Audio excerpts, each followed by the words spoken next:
and welcome back to another episode of I'll Allow It Nevada, your go-to podcast for insightful glimpses into the Nevada judiciary. I'm your host, Seth Beasley, representing Supreme Court Nevada Administrative Office of the Courts.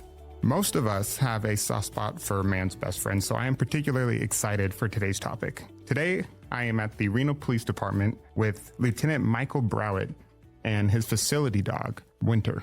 With Lieutenant Browett, we are going to be discussing the role of facility dogs in the justice system. Thank you very much for joining me on the show, Lieutenant. Absolutely. Glad to be here. So to start us off on this discussion, as we dive into the role of facility dogs, can you perhaps just define what a facility dog is and how they differ from other service animals? So a facility dog, there's varied definitions, but there's sort of a nationally, if not internationally accepted definition of a facility dog. And it essentially is a service dog that's trained by a organization that trains service dogs.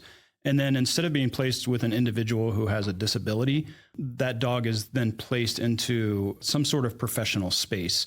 And the skills of that dog are utilized in that professional space to help enhance the jobs that the men and women do in whatever environment the dog finds itself working in. So that's a distinction. They're, instead of being placed with someone in need of assistance, they're placed with a handler.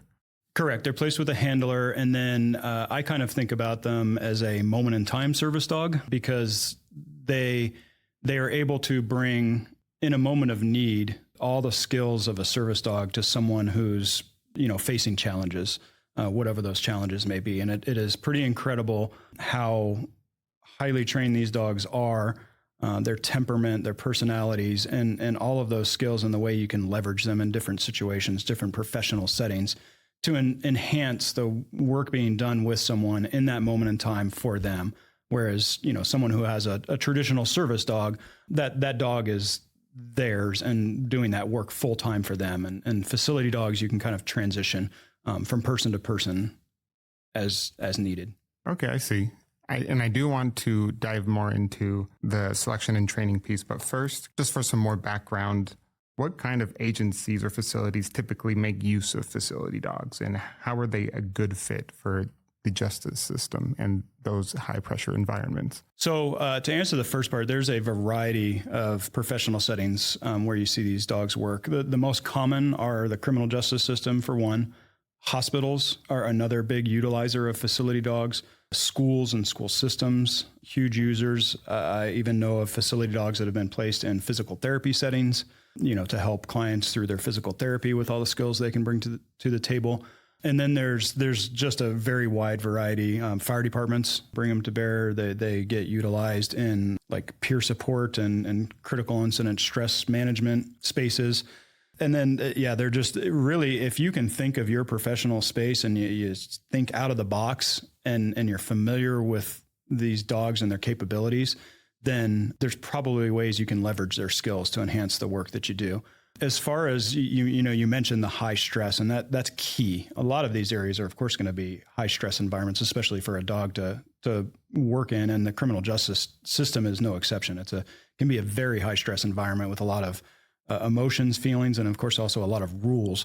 And you don't want the dog detracting from the normal work of the justice system in any way. So these dogs are specifically bred, trained, and selected for their very even keel temperament and their behavior, so that on balance, they're enhancing the process, not detracting from it. Okay, so sounds like these types of dogs go through a lot of training. Facility dogs go through a lot of training. So let's dive into that a bit more. So firstly, how are facility dogs chosen for this kind of work? So two different ways that I'm aware of. The first is that some organizations that raise service dogs have their own breeding programs. So a lot of these dogs, especially from larger service dog organizations, are purpose bred to become service dogs. There are some times where organizations will go out into shelters and other places and seek dogs that seem to have the right temperament, and that's certainly a viable option as well. But the key is that through all the training, they're constantly making sure and will not put a dog into a position of a facility dog or service dog for that matter, unless they have identified that it has the proper traits and it's going to perform predictably and consistently in whatever work environment it's being placed and what it's being asked to do. And so really, even inside the breeding programs, not every dog makes it. It really does take a special dog, and it takes about 2 years to vet out exactly where that dog's going to end up. Okay, so after that initial vetting process and you've established the dog has the proper temperament and all the other stuff, what does the training process look like for these dogs?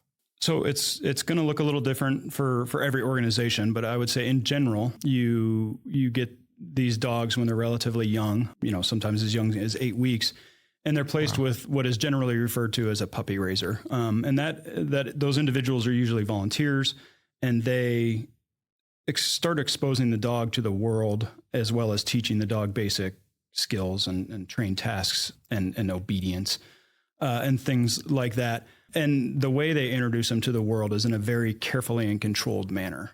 There's a whole dog behavioral segment of academia. And there are some best practices and ways to do things where you're introducing certain stimuluses at just the right time so that you end up with the desired behavior to that stimulus. So introduce a loud noise too early, it can create a startle effect. Introduce it too late, the dog may already be set in its ways as to how it's going to react to a loud noise. So, and then during that whole time, which lasts about 1.5 years, there's constant evaluation and documentation of how these dogs are performing. And then at about 1.5 years, most organizations take the dogs back where they're paired with professional dog trainers. And that's where they start to decide, is the dog on course to perhaps become someone's service animal, or in this case, a facility dog? And if so, what type?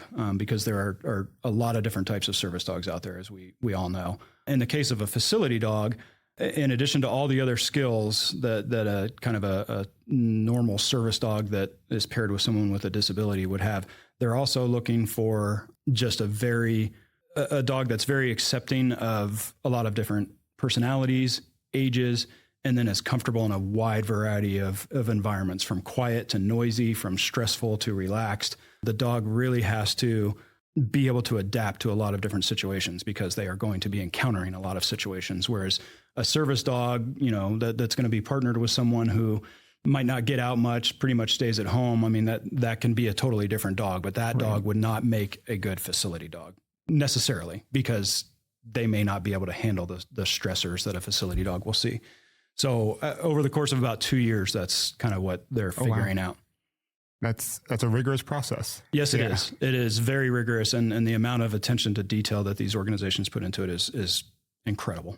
So yeah, these are not your average dogs. They've been through a lot, and they've been through a lot of training, and it's in careful selection. Very careful selection, very carefully documented, observed, and then the other factor is then you introduce a human. Who's this dog going to be partnered with? That person has a variety of different needs, or in the case of a facility dog, the organization is going to have a variety of different needs based on what they would like the dog to do for them programmatically. So that also enters in, a dog who's 90% of the time going to be accompanying witnesses on a stand needs to be very quiet and do long down stays and all that. But a dog in a school, you might want them to be very engaging and play games and chase balls and everything. And that would not fit with a dog who's able to lay down for 4 hours and not even make itself known. So you really get into some very fine details of not only the dog and their abilities, but then that matching with their human handlers.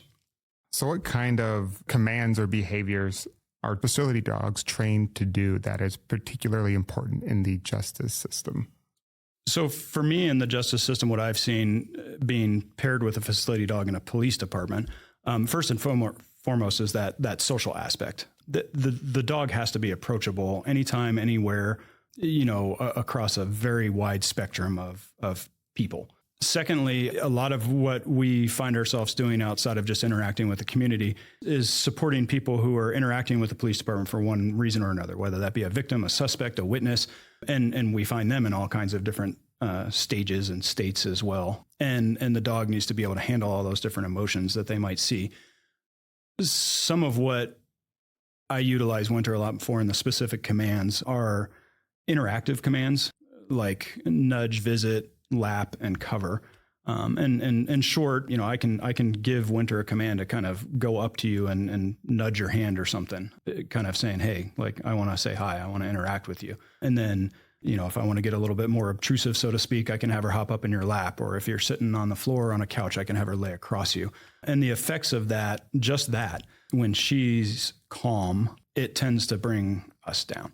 And so there's been numerous studies that have shown there are statistically significant drops in bad things like cortisol when we interact with dogs like this. And because they're able to go into an environment that might feel really sticky and icky for a regular dog, and they don't react to any of that, it tends to just make cortisol as well as respirations, blood pressure, all that stuff come down, which makes us calmer, which allows our brain to function in a more straightforward manner. We're able to formulate thoughts better. We're able to speak even better. Mm-hmm.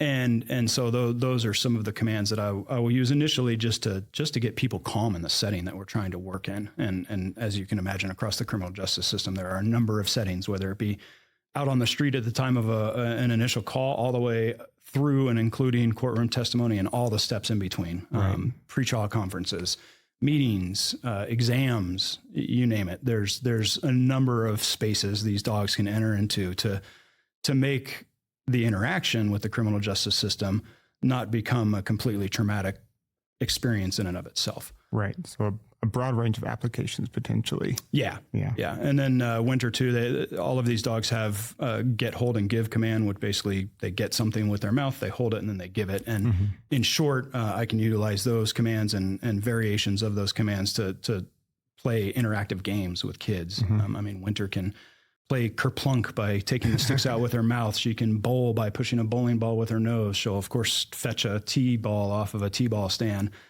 She can play a little version of tic-tac-toe. She can pick up pieces and put puzzles together with kids. And that interaction, that kind of ice breaking is huge, but those are all command driven.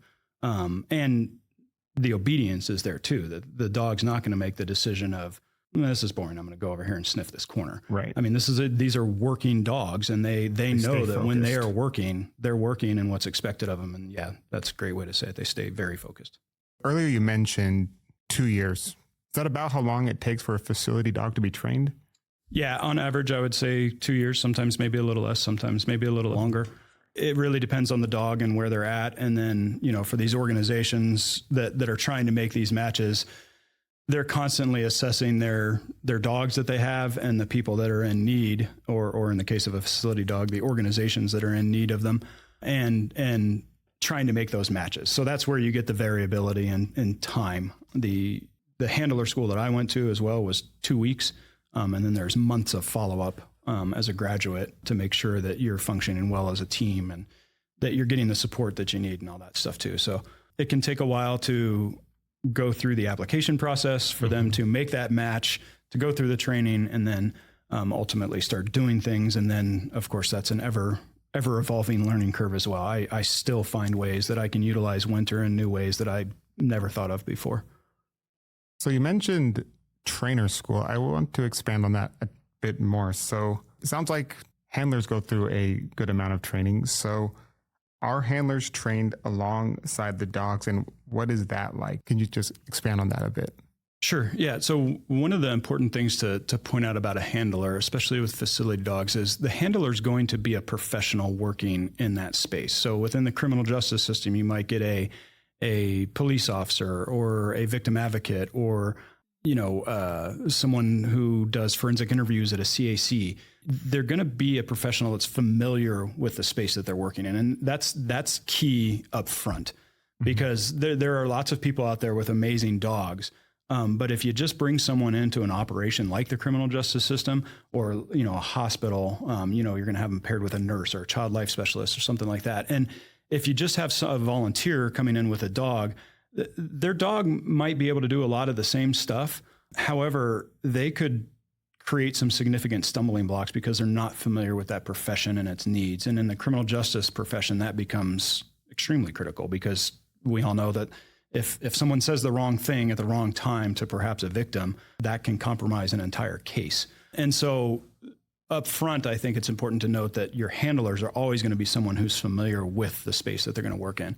And then second to that, the 2 weeks is really spent learning a lot about the dogs, the way they're trained, their needs, the veterinary care, kind of dog behavioral theories, and then obviously all the different basic commands that they kind of come with. But then also some theory behind how to utilize those commands and grow with the dog. And they try very hard to get the ball rolling with you in the handler school so that the success and ways to get to successful outcomes with your dog become apparent.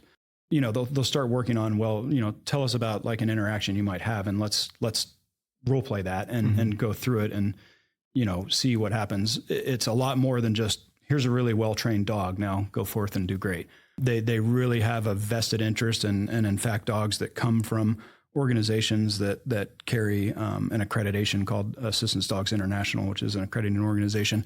They're required to give follow-up graduate support for the working life of the dog. So in my case, like if I ever need Winter to do something or something doesn't seem right or it seems a little off, I always have someone to turn back to help me through that. And they will do whatever they need to do to make sure that we're successful as a team for the entire working life of the dog. That's interesting. I didn't necessarily know that. So you have support. Yeah, which is huge. Yeah, of course. So talking about the use of facility dogs, what are some of the most common uses for facility dogs in the criminal justice space? The most common is going to be really support of whether it be victims, witnesses, or suspects, particularly younger folks, children, and then people who are already vulnerable, maybe due to a disability or some sort of, mental health disability. That's where these dogs can really shine. For me, at the police department, Winter on a daily basis gets involved in a number of different spaces. Calls for service is huge with her. We are out in the field a lot, going to calls sometimes, and I can get Winter involved with folks very early on. And then the neat thing is, if there needs to be continued involvement with the police department, Winter can become kind of this commonality through it. So, obviously at the time of the call, you're going to get patrol officers, but then maybe you need to follow up with detectives. And then maybe after that, you've got to meet with a DA for a pretrial conference. But the neat thing about a dog like Winter, she can be consistent through all that. And for children or vulnerable adults, that gives them kind of an anchor throughout the entire process that they can rely on. And it becomes something to look forward to because people tend to like seeing Winter and interacting with her versus the dredge of like, oh man, I've got to go talk about all this uncomfortable stuff again. So it really just knowing that you're going to get that interaction can help reframe the whole process. For Winter as well, internally, I mean, she is the most popular employee at the Reno Police Department. I say that confidently. Sorry, Chief Nance. But officers love her. And I can't tell you how many times a day I see people approach Winter, they give her a pet, love on her a little bit, and then they stand up and say, I needed that. And even something that simple, she's providing that's right. Changing something in them that day. They verbally express, I needed that. And so internally within the police department, that's another thing that she helps with a lot. Other areas of the criminal justice system, forensic interviews are huge, even if it's just before an interview, but certainly in other jurisdictions, they utilize these dogs during the interviews. SART or CARES exams is another area where these dogs are utilized. During those exams, the dogs are sometimes present. And then certainly once you get into the prosecution side of things and, within DA's offices, the pretrial conferences before court appearances, after court appearances. And then ultimately, one goal is during a court appearance, when someone is testifying, these dogs can provide a lot of support in those situations.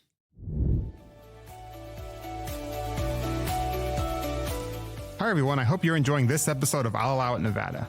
We're always striving to bring you valuable insights and education, not just for judicial officers, but for anyone interested in the Nevada judiciary. If you find our content helpful or intriguing, please share your experience with your friends, families, and colleagues. Your support helps us reach a broader audience and ensures more people can benefit from our discussions. Thank you for listening and supporting I'll Allow It Nevada. So what does a typical day look like for Winter? So a typical day is we leave the house, come into work. For me right now, I'm based in patrol. So typically she attends briefing. She gets to see the whole shift. People interact with her and do all kinds of stuff. And then sometimes we will have plans as far as maybe needs for her, whether that be community events or, something that detectives or our human trafficking folks are working on or whatever the case may be. They may reach out to me with specific needs. Mm-hmm. So I guess for lack of a better term, sometimes we'll have appointments, where we know Winter's going to be utilized. And then in the police department setting, really it's just a matter of me, no different than a regular police canine, me paying attention to what's going on out in the field and being alert for situations where my dog might be a resource and an asset to help the officers handle that call. No different than a normal police canine. If I hear people on a possible commercial burglary, and I'm a regular canine handler, I'm going to start heading that way. My dog can be extremely valuable in searching a building, or something like that. And Winter's no different. If I hear, a call where maybe a child is having a interaction with their parents that isn't so good, an incorrigible situation or even domestic violence or acute mental health crisis. This is another huge one that we go to a lot. Mm-hmm. So as long as it's safe for Winter, we can get in there with her and really diffuse a lot. It is amazing how people respond to Winter when they're not responding to anything else, be it law enforcement, EMS, fire, clinical social workers that are out in the field with us. I mean, all of those people can be swings and misses. And then we show up with Winter and it's just like instant connectivity, calms things down enough that we can start doing what we need to do. Right. And that the person is calm enough to kind of accept all the other resources that we can bring to bear in the situation. So expanding on that, let's talk a bit more about your experience on how facility dogs has changed the atmosphere in high stress environments. So, a lot of my examples are, of course, from the police side of things. I've got a couple in the judicial system, but a couple stories, if I can, real quickly, just to kind of highlight the impact she can have. I responded to a call once where a mom of two younger children, I believe like 9 and 12, was having an acute mental health crisis, had done some self-harm, and the kids were actually the ones that had called 911. So, of course, officers arrive, they start stabilizing the situation. But you have this 9 and 12-year-old that, this is like, out of complete chaos for them. It would be complete chaos for a lot of adults, much less young children like this. And it was one of those calls, like I mentioned earlier, I was like, I'm going to head that way. See, maybe if I can help these kids out with Winter. So we got there, asked them if they like dogs. They did. And long story short, this 9-year-old is interacting with Winter. She's down on her hands and knees. She's hugging her and petting her on the head. And she says out loud, "Winter, you are so sweet. I don't have to puke anymore." And wow. To me, what that says is that interaction with Winter got all that fight, and flight and fear response to start de-escalating from that kid. She wanted to throw up, I have no doubt, because of all the icky flowing through her. But within minutes, she makes that statement out loud. Another time we responded to a car crash of all things. And I arrived on scene, not because I thought there would be any specific use to Winter, but actually I was arriving to kind of see how one of our newer officers was performing. And I show up and there's this very animated guy with a cell phone. He's holding it out in front of him saying, "Just talk to my wife, just talk to my wife." And, the newer officer is doing the officer thing. "I don't need to talk to your wife. You need to listen to me," type thing. And I said, I'll talk to your wife. And so I grabbed the phone and she immediately told me that this was her husband, that he suffers from PTSD, and that almost every time he interacts with police, he fights them. And he doesn't want to, he's not a bad person, but it's the PTSD gets a hold of him. He feels trapped and he will fight, he will run, is what she tells me. And she says, "I'm on my way down there. I have his service dog with me." And I was like, "Oh, perfect." And so I told the guy, I said, "Hey, I talked to your wife. She kind of told me what's going on. I have like a service dog in my car. Do you want to hang out with her until, your wife and your dog gets here?" And he just shook his head, yes. So I got Winter out. We're in the middle of a, 4-lane intersection. He's leaning up against his tire with Winter across his lap. And we just chilled there. And he petted her. And eventually his wife and his dog showed up. And we were able to handle business. We got through that crash and he never ran. He never fought with us. And most telling at the end of it, he came over to me and he asked if he could give me a hug, which I, of course, said sure.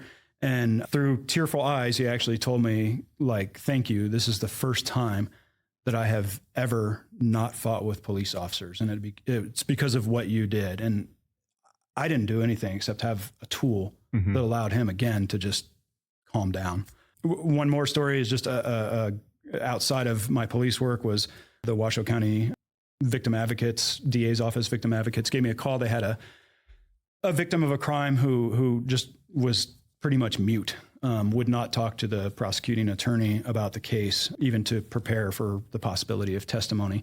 And so they thought, is there anything Winter might be able to do? So we met with her. We did kind of a tour of the courtroom with her, and there's a lot of techniques that we can use Winter. In this case, I gave that person Winter's leash and let them kind of be in control of Winter because she's so well behaved and well trained that you really don't have to know what you're doing.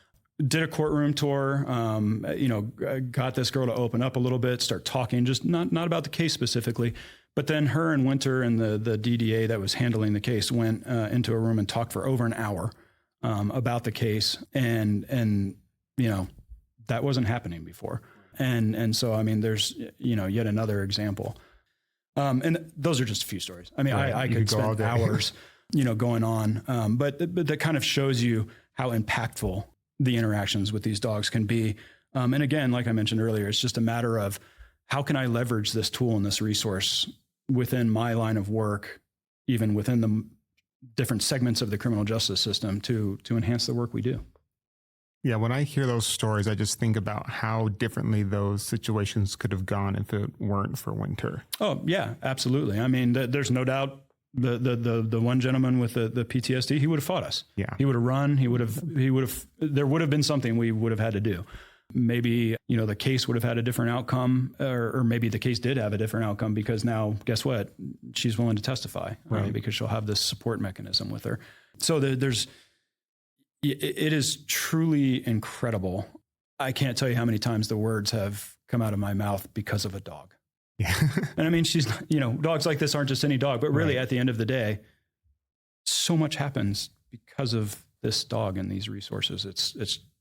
And a lot of times it's life changing. These stories kind of speak for themselves, but kind of just on that note, how have facility dogs affected the well-being of justice system professionals? Because, I mean, it sounds like she's making a great impact on your work. Yeah. I think that for the individuals themselves, we suffer in the criminal justice system a lot of vicarious trauma through the situations we deal with. And there is no doubt my favorite is one time a dispatcher kidnapped Winter and was like, I'm having a bad day. Me and Winter are going in this room for 20 minutes. And she did. I have no idea what they did, what they discussed, nothing. But I know that dispatcher came out a much happier person, smiling and all that kind of stuff. And I've seen that a lot. I hear all the time, everybody needs a winter. Everybody needs some winter time.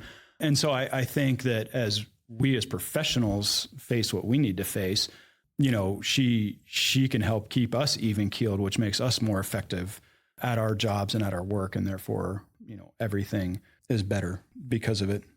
As I start kind of rounding out this discussion, I wanted to ask if there are any misconceptions that you would like to address that some people may have about facility dogs. I think the biggest misconception that I encounter is an underestimation of just how highly trained and just how professional these working dogs are. A lot of people are very quick to get in their mind's eye their pet or an emotional support dog or a therapy dog. All serve their purposes for sure. These are not any of those. These are far more highly trained and skilled dogs. And so it's tough for people to actually believe that might be the case until you see and experience a trained facility dog, because it's easy to just base our belief about what a dog's going to be like based on our exposure to dogs throughout our lives. Right. And there's obviously a variety of dogs out there, just like there are people. So I think it's really important for people to, before they cast judgment on whether a tool like this is useful, not useful, just kind of a gimmick or not, that they really dive into. This has been a field of practice for over 25 years in the United States. It's internationally, they're way ahead of the United States utilizing these dogs in the criminal justice system. as far as how prevalent the availability of the resource is. And so I think before, relatively new to the state of Nevada, before casting judgment, really make sure you understand the resource we're talking about and the tool we're talking about, because it's really easy to just kind of come to some preconceived conceptions about what it might be like. And until you truly experience one of these dogs, I don't think you really get a true sense just how different they are. Yeah, and my colleague and I had the pleasure of meeting with Winter. She's here right now, and yeah, it's amazing. Yeah, you wouldn't even know she's here, though. No, I forget a little bit under honestly. the table. Yep. Winter almost made it through a lengthy contract negotiation without outing herself, and the only reason she was discovered is someone just happened to notice her under the table. So yeah, they can be very out of sight and out of mind. So where do you see the future of facility dogs and their use going in the future? So I think within our state, what I hope to see is expansion of these dogs in different professional settings within the criminal justice system. We started here with Winter at the Reno Police Department, and she is a police department-based facility dog. We had our asks, and those were definitely delivered, and she's an excellent fit for our agency and what we envisioned utilizing her for. I hope other organizations that work within the criminal justice system will give some thought to how could a dog like that enhance our work, and then trust the process of being paired with a dog that has the traits and personalities that are going to enhance your work. Because really, every facility dog handler and dog team that I know across the country, regardless of whether it's criminal justice system or other settings, they can't believe they ever used to do what they do without a facility dog. I mean, it's that powerful that it can really have that drastic a change on the work that the organization does. Mm-hmm. And so I hope expansion and a willingness to give it a shot, because I've seen nothing but good come from Winter in our interactions. I haven't yet seen a single drawback to having her involved in our work. So a lot of my audience is judges, judicial officers, and attorneys, legal professionals. So what would you say to a judge or an attorney who's interested in facility dogs? So in our state, I think the biggest thing that I would say, a couple of things, of course. One, we need to use the right dog.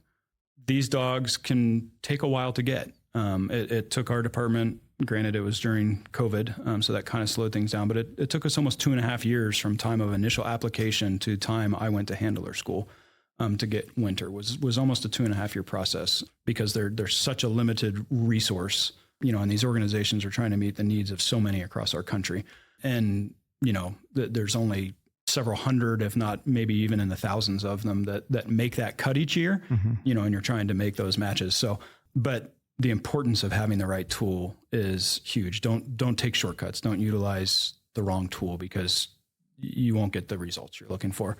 Second to that, when it comes to use in the criminal justice system, organizations need to be careful about their procedures, their policies. I mean, there's a volume of best practices out there, and don't go it on your own. There's Courthouse Dogs Foundation. They're an international organization that all they do is courthouse facility dogs, mm-hmm. and everything about them. There's numerous organizations out there that can give you guidance. So don't go it alone. This wheel's been invented, like I said, for a quarter of a century already. There's no reason to think that you're the first. And I'll be honest, I dove in thinking that originally, mm-hmm. And then I discovered facility dogs, and I'm just so thankful that I did, because we were headed down easy street, and probably would not have gotten the right resource to do the job that we were looking for. And then specific to courtroom use, actually, if anyone's to consider using these dogs inside of a courtroom to support a witness, there are definitely national best practices.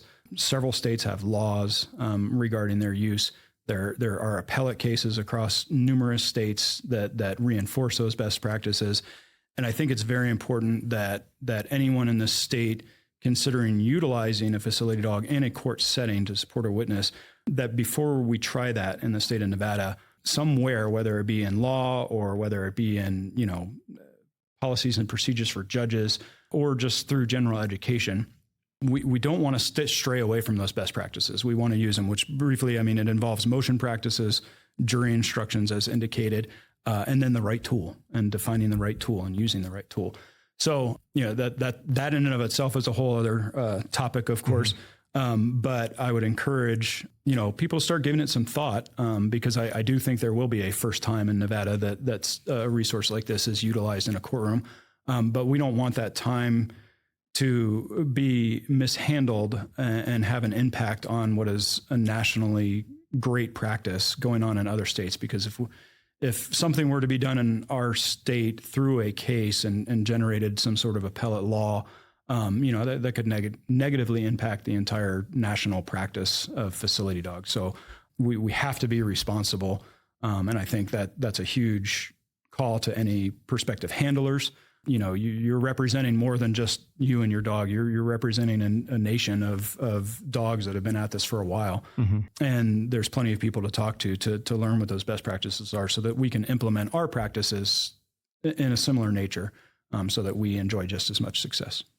Awesome. So lastly, but certainly not least, is there anything else you'd like to share before I close this episode out? Nothing comes to mind. Anybody who, wants more information, I am an open book when it comes to facility dogs. I'm by no means an expert. I mean, Winter and I are just 3 years into this. I know a lot, and that's something I do struggle with. Is it's so easy for me because I've gotten to see all of this just amazing stuff firsthand. And so for me, it's become kind of a no-brainer, but I can still understand why there's a lot of skepticism about interjecting a dog into what are very, I don't necessarily want to say rigid processes, but I mean, there's processes and there's a reason for those processes and there's structure and there's a lot to it. I do think there's a way to integrate this resource, throughout the entire criminal justice system, but I would just encourage people, if you've got questions, feel free to reach out to me. I'm more than happy to talk. I'm more than happy to meet with Winter, anything, really, because I really do firmly believe that this is a resource that could truly enhance the work within the criminal justice system. And like I mentioned earlier, there's a lot of jurisdictions out there that can't imagine doing some of the things they do without the facility dog now that they've been using it. Well, Lieutenant, thank you so much for joining me. I very much enjoyed this conversation. I love hearing pleasure. about the work you and Winter are doing. And thank you so much for everything you do for our community and for taking the time to speak with me and sharing this amazing information with my audience. Thank you. It's my pleasure. I appreciate it. Thank you.